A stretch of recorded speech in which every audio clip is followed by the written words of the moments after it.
Hello everyone, this is Shankar Pratap Singh and you are watching SPS astrology. दोस्तों, आज का सवाल लेते हैं और आज का सवाल हमें भेजा है सुरेश नायडू जी ने और ये लिखते हैं, गुरुजी प्रणाम।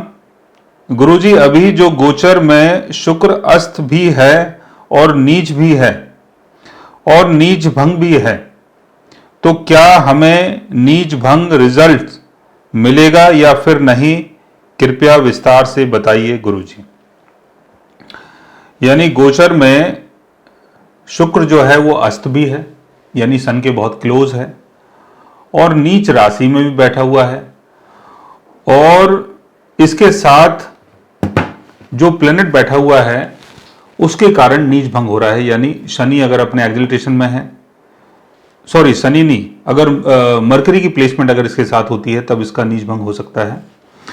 तो मरकरी इसके साथ बैठा हुआ है, तो क्या नीच भंग होगा और इसका बेनिफिट मिलेगा? और ये प्लेनेटरी गोचर की बात कर रहे हैं। देखिए, प्लेनेटरी गोचर यानी डेली का ट्रांजिट जो भी हो रहा है। तो जैसे आपने पूछा कि अस्त भी है और उसका नीच भंग हो रहा है, उसका बेनिफिट मिलेगा कि नहीं मिलेगा? बिल्कुल मिलेगा, क्योंकि जो भी चीज हमारे साथ हो रही है, अच्छा हो रहा है, बुरा हो रहा है, नुकसान हो रहा है, फायदा हो रहा है, जितना भी कुछ हो रहा है वो प्लेनेटरी गोचर के कारण ही हो रहा है।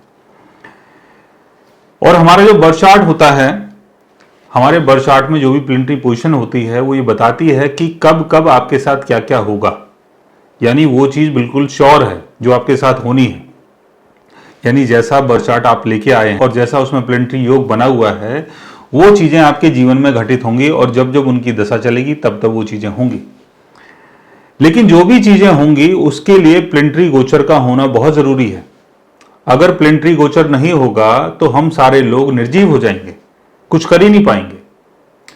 हवा नहीं चलेगी, बरसात नहीं होगी, हम लोग सोच नहीं पाएंगे, चल नहीं पाएंगे, बात नहीं कर पाएंगे, जितना भी जो मूवमेंट है वो सारा रुक जाएगा। तो इसलिए प्लेनेटरी गोचर चीजों को फलित करता है, लेकिन उसका योग हमारे बर्थ चार्ट में पहले से ही होता है कि आपको नुकसान होगा कि फायदा होगा।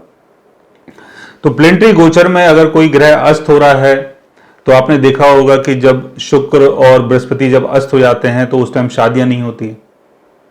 वो इसलिए नहीं होती है कि शुक्र और बृहस्पति दोनों अस्त हैं, इसलिए लोग बाग शादी नहीं करते हैं, क्योंकि शादी के जो कारक ग्रह हैं वो दोनों ही अस्त हैं। तो जब ये दोनों उदय होते हैं तब उसके बाद शादी के जो योग हैं वो बनने शुरू होते हैं और शादियां होती हैं।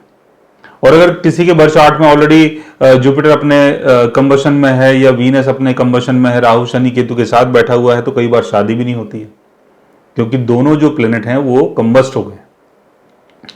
लेकिन ये गोचर की हम बात कर रहे हैं, तो गोचर में अगर कोई ग्रह अस्त है, अपने डेबिलिटेशन में है, बाद में उसका नीच भंग हो रहा है, तो उसका बेनिफिट हमें मिलेगा और जरूर मिलेगा। लेकिन वो जो बेनिफिट है वो आपके बर्थ चार्ट में पहले से ही दिखाई देता है और उसका योग चल रहा है। मतलब योग चलता है तभी आपको उसका बेनिफिट मिल सकता है।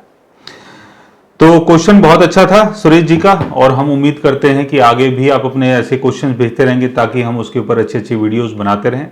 सो गाइस, आज मैंने आपको बताया प्लेनेटरी गोचर के बारे में कि अगर कोई प्लेनेट गोचर के थ्रू अपने डेबिलिटेशन में हो या कंबस्ट हो और बाद में उसका नीच भंग हो जाए, तो उसका बेनिफिट हमें मिलता है कि नहीं मिलता है। अगर आप भी जानना चाहते हैं प्लेनेटरी गोचर के बारे में, तो उसके लिए आप हमारे चैनल को सब्सक्राइब कर सकते हैं।